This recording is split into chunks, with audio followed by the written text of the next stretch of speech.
परभणी जिंतूर तालुक्यातील शेतकऱ्यांचा तीव्र आक्रोश। करपरा दुधना नदीचे खोलीकरण, रुंदीकरण कागदावरच, प्रशासनाचे मौन का?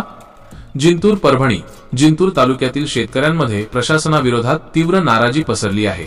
करपरा आणि दुधना या दोन्ही नद्यांच्या खोलीकरण, रुंदीकरण आणि सरळीकरणाची कामे वारंवार निवेदने देऊनही अद्याप सुरू न झाल्यामुळे शेतकरी संतप्त झाले आहेत।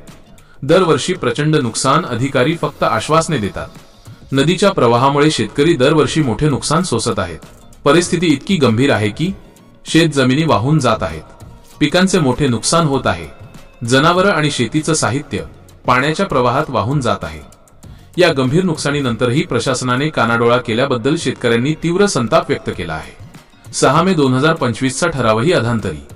शेतकऱ्यांचा प्रश्न इतक्या निवेदनांनंतरही का सुटत नाही असा सवाल उपस्थित होत आहे। विशेष म्हणजे 6 मे 2025 रोजी जिल्हाधिकारी कार्यालयात झालेल्या बैठकीत नदी खोलीकरण, रुंदीकरण आणि सरळीकरणाबाबत स्पष्ट सूचना देण्याचा ठराव झाला होता। मात्र आज जवळपास 1.5 वर्ष उलटूनही ही कामे फक्त कागदावरच राहिली आहेत। शेतकऱ्यांचा प्रशासनाला थेट इशारा। इर्शाद पाशा, चांद पाशा, अरविंद कटारे, सोपान मोरे, रामेश्वर देशमुख, गणेश देशमुख, नसीर भाई, उमेश मिरखेलकर, कबीर खान यांच्यासह मोठ्या संख्येने शेतकऱ्यांनी पुन्हा एकदा जिल्हाधिकाऱ्यांना निवेदन दिले आहे। शेतकऱ्यांनी प्रशासनाला सज्जड इशारा देताना म्हटले आहे की दरवर्षी आमचं नुकसान होतं, आमची जमीन वाहून जाते, पण अधिकारी फक्त आश्वासनं देतात। आमच्या जीवाशी खेळणं थांबवा। जर लवकरात लवकर काम सुरू झालं नाही तर मोठं आंदोलन उभं राहील। प्रशासनाचे मौन आणि शेतकऱ्यांचा वाढता रोष पाहता जिंतूर तालुक्यात मोठा संघर्ष उभा राहण्याची शक्यता आहे। मान्य जिल्हाधिकारी परभणी यांना निवेदन दिलेलं आहे आणि निवेदनामध्ये आम्ही मागणी केलेली आहे की जिंतूर तालुक्यामध्ये अतिवृष्टी झाली होती, हे पूर्ण महाराष्ट्राला माहिती आहे, परंतु संबंधित विभागाला माहिती नाही का?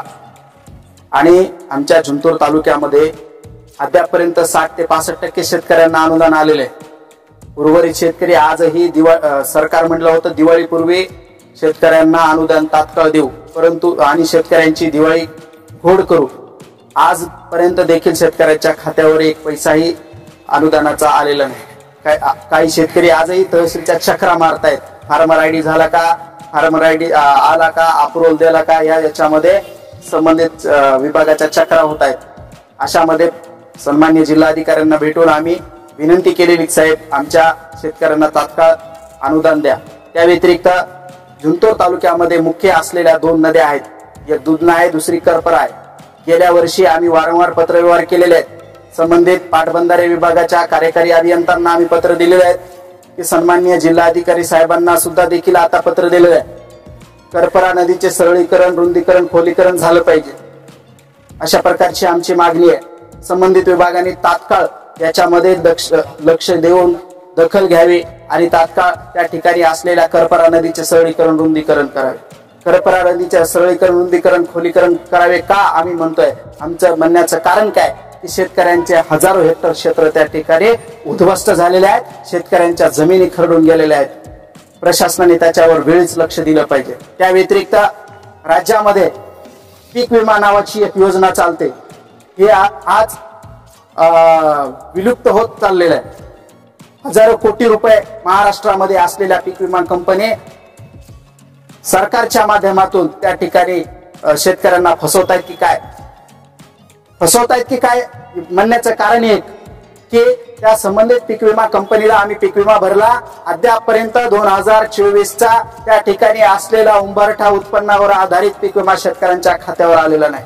शेतकऱ्यांच्या खात्यावर तात्काळ पीक विमा त्या संबंधित विभागाने टाकला पाहिजे, पीक विमा कंपनीने टाकला पाहिजे, अशी आमची त्या ठिकाणी असलेल्या प्रशासनाला मागणी आहे।